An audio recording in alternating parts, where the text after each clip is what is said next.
Welcome to the Trueface podcast. My name's Robby, and I'll be your guide as we have conversations about what we can learn from what's going on in our lives. Most of us get stuck in our relationships with God and others, and we end up wondering, is this really all there is to it? Here's a question. What if God isn't who you think he is, and neither are you? The grace-based relational discipleship resources at trueface.org and at the app, Trueface Life app, they're there to serve you, to serve the church, to help you answer that question, to help you live into your true identity. And this conversation with Rich will help you do that, whether you're watching it on YouTube or wherever you get this podcast. Remember to subscribe, share, and join our growing tribe of Jesus followers at trueface.org. So on this podcast, I'm with a new friend, Rich Wu. Rich is a wealth advisor and founder of Catalyst Partners, and he does tax investing strategies, financial planning, but he's also the host of a podcast called The Power of Connections. And we connected in San Diego. We were hanging out in a group of probably 50 or 60 people.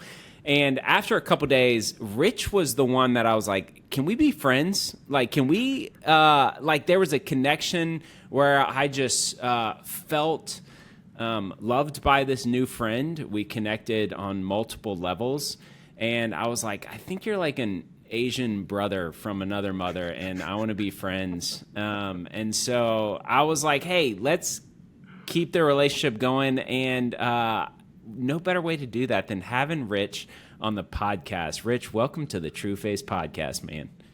Robby, thanks for having me. It's an honor. I'm glad that we're family now, and excited to be here, man. I am as well. You did not know Trueface. We just met not too long ago, and I gave you a copy of The Cure, and you jumped into it, I think, that night. So you're getting into this stuff now. Welcome to the club, man. You know what? The book, even in the first 6-7 pages, spoke to me, and just this idea of living without pretense and trying to be someone that you're not. It was such a good reminder. I think, that sort of thing, living with posturing and trying to be someone that you're not and pleasing people, it's so tiring, but sometimes you don't even know that you're doing it, and so I think that was a good reminder and a good kind of wake-up call to me from God and through you to just say, hey, let's take a step back here. You don't have to live such a tiring life. Yeah. How old are you, and how long have you been married, and tell us your family situation? I'm 42, feeling great. I've been married for almost 5 years. It's coming up on 5 years. Actually, my anniversary is coming up pretty soon. I got to do something there. Don't forget, note to self. And we got 2 kids, 3.5 and 1.5, Lyon and Jack. And man, we're just, loving every minute of it. So your journey has been unique because you're a wealth advisor as a day job, as a finance major in undergrad. I could have gone down that route. But your passion has been relationships. That was evident in how you interacted with me. You just have a gift of relational engagement, and you're writing a book on relationships. And I was like, who is this guy, this wealth advisor who is writing a book on relationships? And as we talked and connected, I was just taking notes of what God has been teaching you about relationships. And so I wanted to continue to do that and invite some friends of mine at Trueface to listen in on the conversation. So catch us up, fill us in on this journey, this passion of relationships in your life, and where does that come from? Yeah, really good question to kick us off. I've always been a relationship person. I think I can do numbers, right? Like coming out of school, I worked in corporate finance and I could do numbers, but I think I love people, relationships, learning, helping people solve problems, learning about people's stories. So that was also always a passion for me more than just something that I did. And so, the work that I do now as a wealth advisor and running our team and helping clients, it's really relationship based, getting to understand people, hearing their stories about what they want to accomplish in life, how they want to think about taking care of their families, And all the numbers and things, they're just kind of part of the solution and the stuff that we help people with. But at the end of the day, it's really about relationships and people, right? And so just thinking back even to my story, I grew up, my parents immigrated from Korea.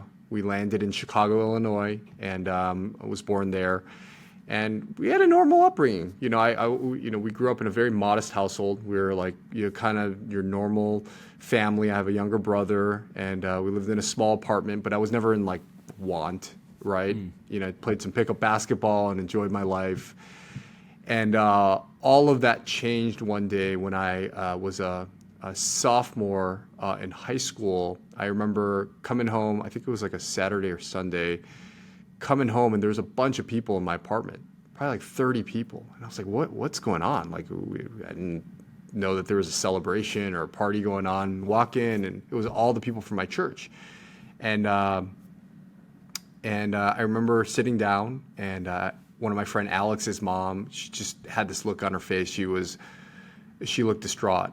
And I knew something was wrong. I looked around. My dad was there. My brother was there. And Alex's mom, I remember this so clearly. This is over 20 years ago. And she says, "Rich, you need to sit down." And in that moment, I knew something was bad. And she said, "Hey, your mom is not here. We don't know where she is. And we don't know if she's alive." My dad, my brother, and my mom, a couple days earlier, had gone up with our church. We went to like this small Korean church, and they went up on like a small family church trip up to Wisconsin, and they did some whitewater rafting. And I didn't want to go. I wanted to stay behind and hang out with my friends, and so my family went. And that news came on the back of them coming back from that whitewater rafting trip actually early. I think it was Saturday. I think they're supposed to come back Sunday, and they came back early.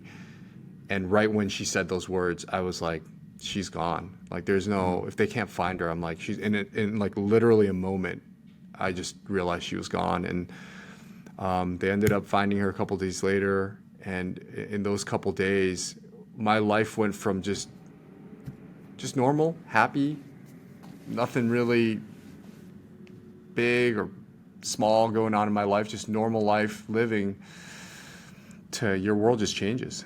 In the weeks and the months that ensued, I remember feeling, like I just wanted to get away from everything. I didn't want to have a moment where I thought about my mom not being around. I love my mom. She was an incredible woman. She was there for me and pushed me like any mother would to be a good student, and cared for us and loved us. In those weeks, my dad had to now work a full-time job, take a different job to be available for us in the morning and afternoon. And then on top of that, like, help with the house stuff, that my mom would help with.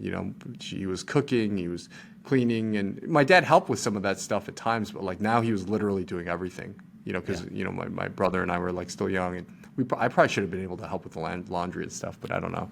He was helping out with all that stuff. So, yeah, so I think that at a very early age, I had to grow up very quickly. I learned a lot about life and about maturing and about responsibility. And, in 10, 20 years later, I'm still learning a lot of things from that experience. And so, fortunately, my mom was a believer. She knows the Lord, so she's in heaven looking down and hopefully proud of us. But, that was tough. That was tough.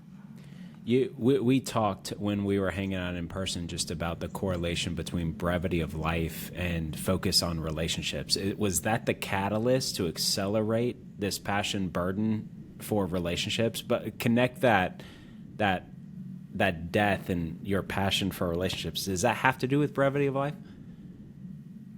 Yeah, I think when you lose somebody, you realize very quickly that you don't have forever. Right?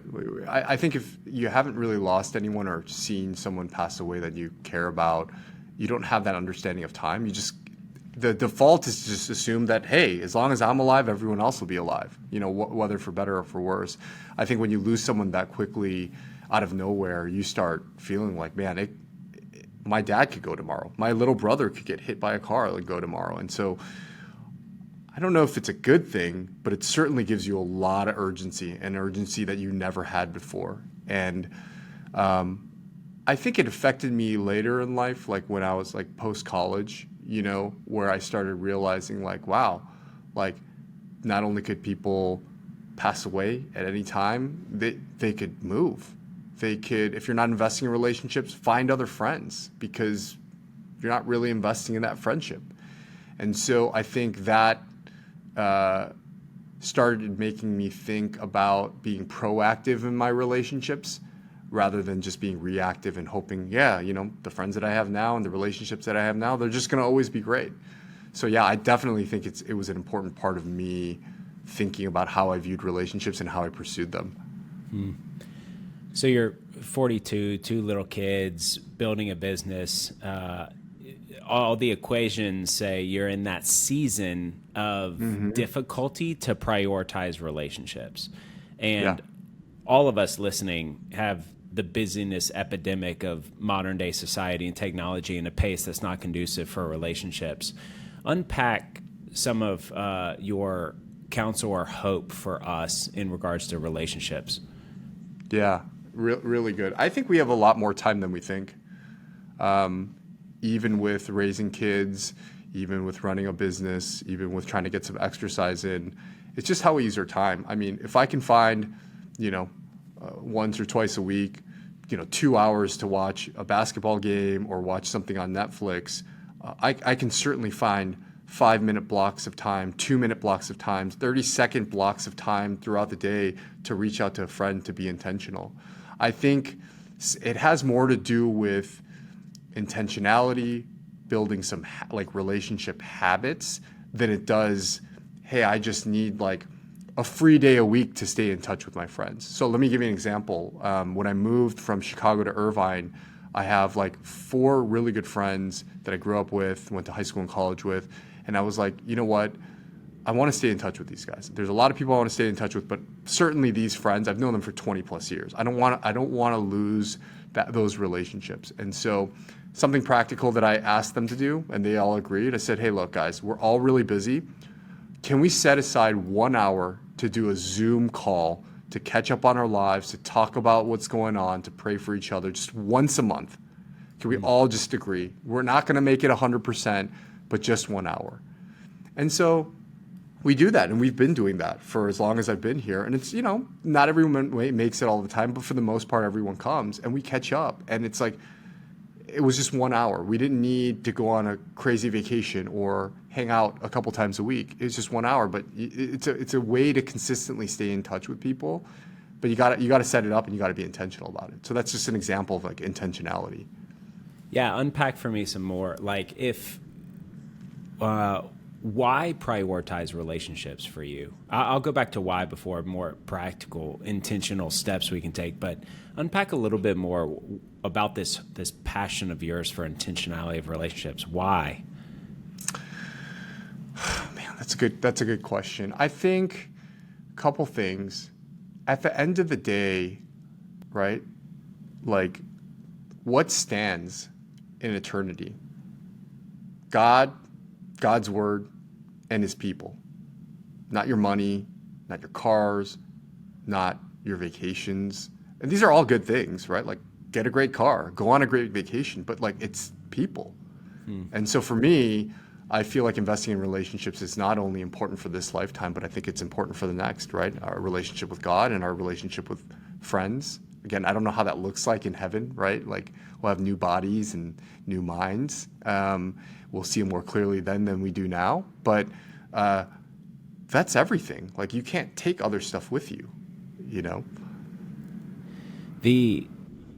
This way of following Jesus, like in our design of relationships, I think that it is such a core component towards our spiritual formation, discipleship process of intentionality in relationships with others as we work out our faith, as we practice trust, as we practice love with others. And with the currents in our lives, if we look around at our current state of relationships, it feels like it's constantly eroding out of, busyness leads to an erosion of connected, deep relationships. And that intentionality piece, it's not going to happen without intentionality. So for those of us listening, as we evaluate our circles of influence, what are some of your hopes and best practices when it comes to how we can intentionally be prioritizing and investing in the relationships in our lives? That's right. That's right. Well, like I was saying earlier, like, with your closest friends, setting up a designated time to get together for a dinner, or if, people are living in different parts of the world or country, setting up a time to meet intentionally and by design. But I think there's also just other practical, small ways to keep in touch with people. Actually, this is stuff that I write about in my book, which is coming out. It's called the Relationship Recession. But for example, I have a list of like 20, 25 people on my phone, on my favorite, my iPhone, my favorites list, that I want to either deepen the relationship or get to know better, right? Like Robby, you're on that list. And so whenever I have any, let's go, man. Whenever I have any like downtime, which is a lot of times when I'm, driving to work, or, if I'm walking to a meeting, or if I'm in between a call, I'll just say, okay, I have a little pocket of time. That's the trigger for me to think about it. I'll just go to the list instead of having to like come up with who should I be talking to. And I'll say, oh, you know what? I haven't talked to Robby. And you know what? I saw this cool article. I'll send you a quick article. I'll say, oh, I was thinking about you to my buddy John, or, my friend Steve. And I think these little connection points when you have a little bit of downtime can keep that engagement versus, hey, if I'm free in 6 months, maybe I'll reach out to you for a lunch. It creates a little more momentum, and it's ways to check in meaningful ways and keep that relationship alive. So that's, again, another practical way that I feel like I'm keeping in touch with the people that are most important to me. I don't know if you're familiar with the Dunar. He was a sociologist or psychologist, evaluated categories of relationships. Dunbar's law. Yeah, he said there's 5. This is the normal capacity that any of us have for relationships, that there's 5 super close loved ones. And then we have the normal person has an average capacity of 15 good friends, 50 friends, 150 meaningful contacts, and 500 acquaintances, and then 1,500 people you can recognize. Now, certain people, are above or below the average, but in general, the 5 and the 15 resonates. And Jesus had his 3 and his 12, and the 12 didn't include Mary and Martha and Lazarus, and Lazarus was in that 15 most likely. And his mom Mary, and our capacity. And then he had his 70, which was closer to the 50 friends. The different circles that we have.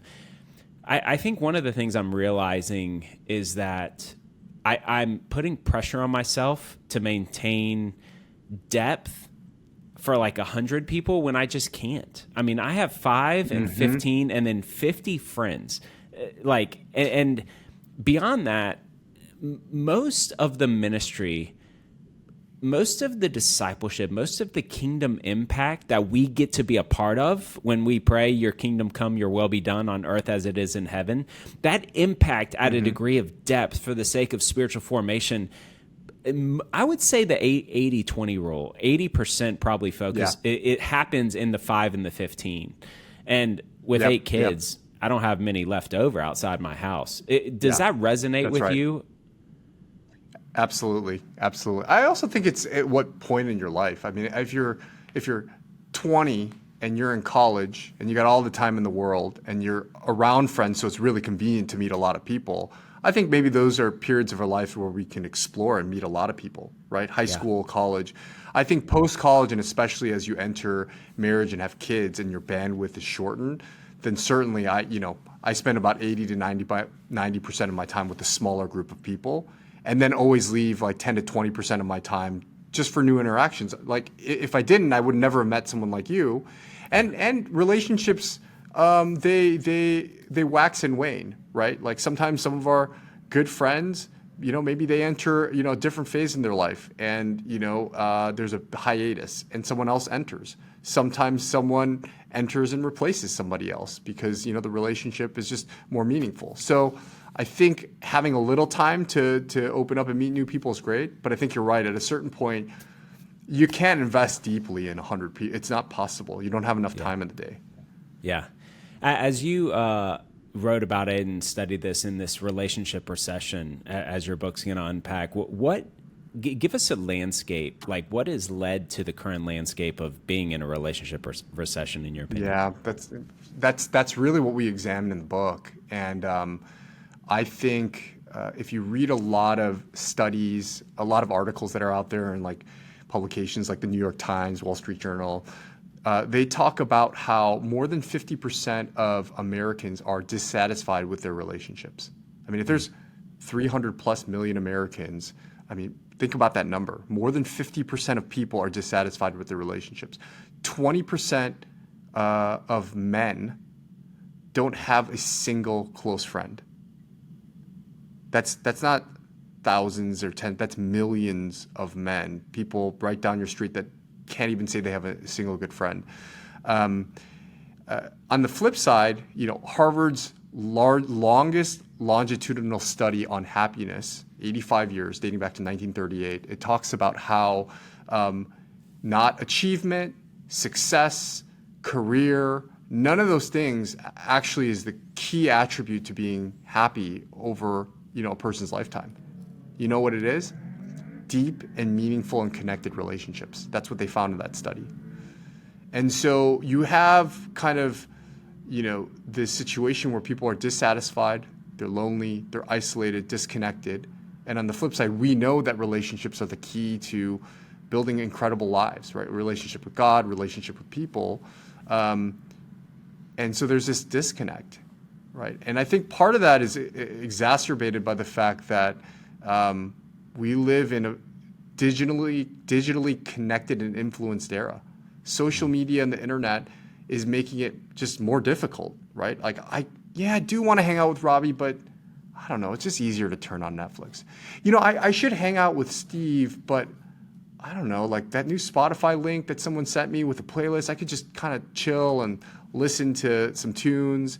I should go out to eat dinner with a friend, but I probably could just order Seamless and just stay in and not have the hassle of like getting potentially rejected and if someone says I can't eat dinner with you, right? So it's like you have all these things that technology is not a bad thing, right? Yeah. But I think is creating friction and making it more difficult to lean into relationships and connect with people. There is a tool in the Trueface journey. The Trueface journey is the 9-month signature, one of the signature offerings of Trueface, and it's a 9-month group discipleship or leader development process. So me and Rich would invest in 7 or 8 guys over 9 months. You meet once a month for 3 hours, or Emily and I invest in 3 to 4 couples for 9 months, and we make it turnkey. And a lot of churches are using that as their leader development pipeline for new future potential small group leaders.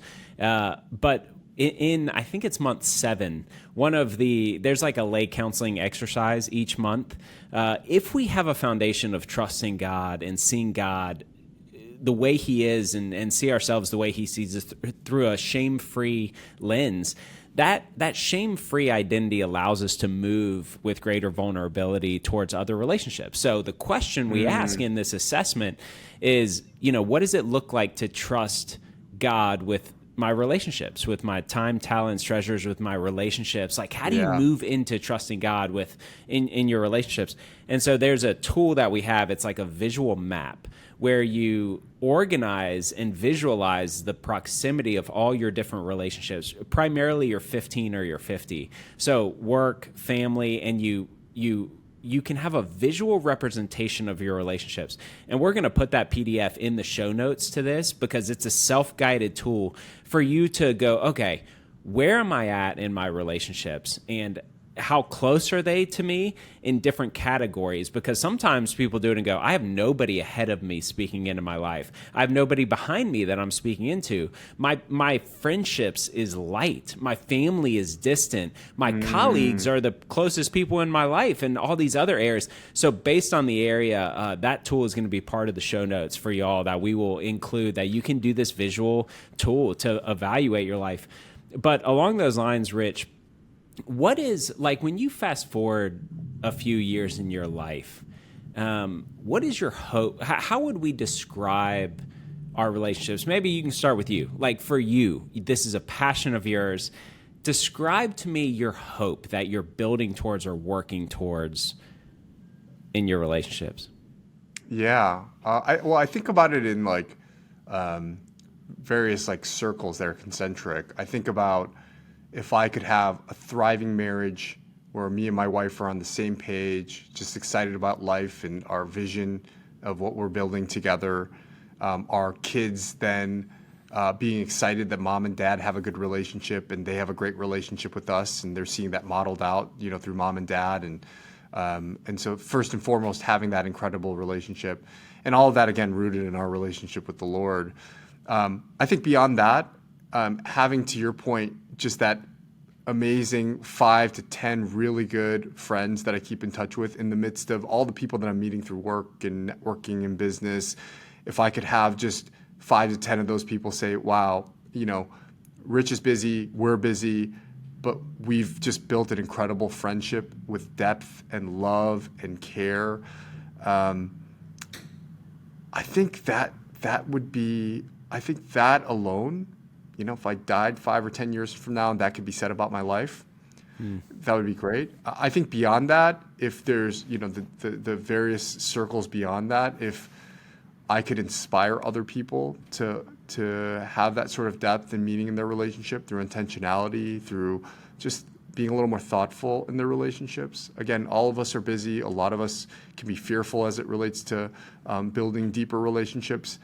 But there's so much treasure in incredible relationships, and I'm experiencing that. It's not always been that way, but relationships are worth it. They're not easy. They can get messy at times, but like, what a wonderful life that you can have on this side of heaven, with relationships. So for those of us listening who want deeper relationships with a few close friends, the favorites on my phone, the texting them, the intentionality of saying, can we put this on the calendar to talk every month? What is your hope for any of us listening? Because all of us want deeper, more intentional relationships with our close friends. Tell me more. What is your hope for us? And if I feel stuck, what have you seen be the most effective way to get unstuck and move towards what I'm longing for? Yeah, I think there's a couple camps of people. So I think the first camp of people, they're just stuck. They don't have relationships. They're fearful. They don't know where to start. I think to those people, I would say it starts with having an attitude shift, right? To say, hey, instead of saying no to everything, maybe say yes. When someone invites you, don't think about all the reasons why it's not going to work out or why no one's going to pay attention to you or why it's going to be a miserable situation. Just try it, right? What's the worst case scenario? Like, okay, maybe you don't meet your best friend there, but at least you start building that muscle, right? I think building relationships is like building a muscle. You can't bench press 500 pounds the first time you try it. But the more you say yes, the more you go to things and, go to an invite, put yourself out there a little bit, the more your ability to do that grows. And the more your ability to do that grows, the more opportunities you'll find, the more relationships you'll bump into. Like, what if I got invited to this conference that Robby and I met at? What if I was just like, I don't know. Yeah, I got the invite, but no one's going to want to talk to me. Everyone probably knows each other. I could have talked myself out of that in 15 different ways, but I went. And guess what? Even with you, Robby, I could have just walked by you and said, I don't know, this guy probably doesn't want to talk to me, or he's busy, or other people are talking to him. But I saw you and I was like, hey, what's going on? And just by being open and having that mindset, that opportunity came, and like, look, we're friends. And like, man, I'm like so thankful to have met you. You know, you're an amazing human being. I'm like just really thankful to have you as a friend in my life. But that wouldn't have happened without an open mindset and attitude. I think if you have that attitude, then some of the practicality comes in.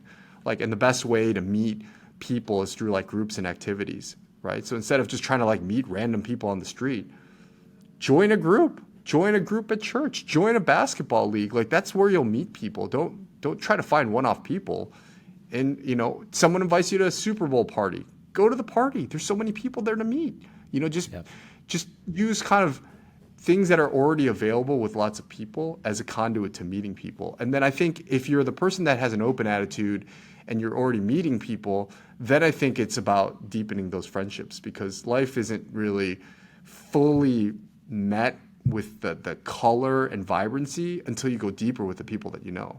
So it's one thing for me and Robby to catch up, laugh for a couple minutes, but it's another thing when Robby's like, hey man, can you pray for me? You know, some things are going on at the household. And then I pray for him, and then the next week I follow up, and then I send him a book that I think would be helpful for his situation. Or I reach out and I say, hey, Robby, like, I'm flying out to your area. Let's catch up, man. I know you're going through a hard time. Like, those are the moments that you can really deepen a relationship, and that's when, like, some of the amazing stuff happens in friendships. So, gosh, that is so good. And the stuckness is honoring to each other. It's a lot of us are listening to this saying, I don't have close friends. I'm in circles I've tried and people don't reciprocate it. And there's a principle of like, there's a real tension of for those of us who are stuck or lonely, there are some best practices to move the needle relationally, as you are probably a common denominator that's limiting relationships, and asking. It takes a lot of humility to ask people around us, hey, what is the limitation that you've seen in whether or not people would want to be my friend, or what's it like to be on the other side of me? And what if you have one or two trusting people, which is family members always love to give this kind of advice, but family members will, if we ask them, what's it like to be on the other side of me? How do you think friends perceive me? And if we have the humility to ask that and then practice that muscle of trusting others and also becoming the friend that we're looking for, we all are longing for the same thing. We're longing for connection, and connection meets each other's needs in love. We all have needs to be seen, to be known, and we get to give that gift. Relationships are the vehicle for us to love, which is discipleship by the way you love one another. The kingdom work happens through relationships. And so this is like 101 training as Jesus followers that we've got to practice. I think this is a mandate and a call, let alone a desire and an interest. And I'll just be direct, Rich. I think the single greatest key to whether people want to spend time with you is that each of us want to be seen and known.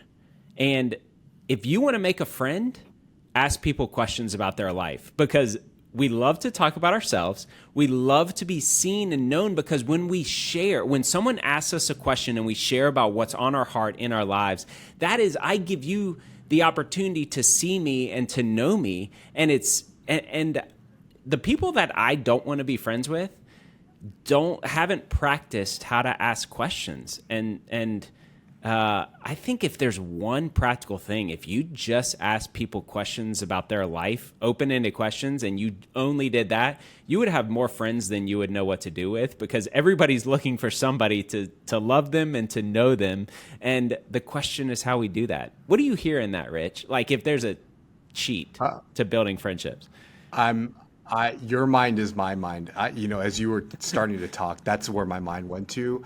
Because, well, one, I think that idea of like, practicing some humility and asking people, hey, what's an area you think I could work on that could help me, better improve my relationships? Like, I think that takes humility, but I think there's like gold waiting for you, because people, you think you're going to get punched in the face, and people just want to give you a hug and tell you like, yeah, if you just fix this one thing, like, that's annoying, and it's not that hard to fix. wow, you'd have a lot more friends. I think on the other side of that, you're actually absolutely right. Interesting people are interested people. Yeah. I can't tell you how many times I've met people, and look, I like to talk too, right? Like everybody wants to hear their own voice. So don't get me wrong. Like I'm not just a quiet person that never says anything, but man, how many people have I talked to and I was just really curious about them and I wanted to hear their story. And at the end of the conversation, I didn't really share that much. People are like, man, that was just a great conversation. You're so interesting. I've had people say that and I'm thinking, I may or may not be interesting, but you actually wouldn't know because I didn't really say anything about myself. But what they were trying to communicate is like, man, I feel like you've seen me.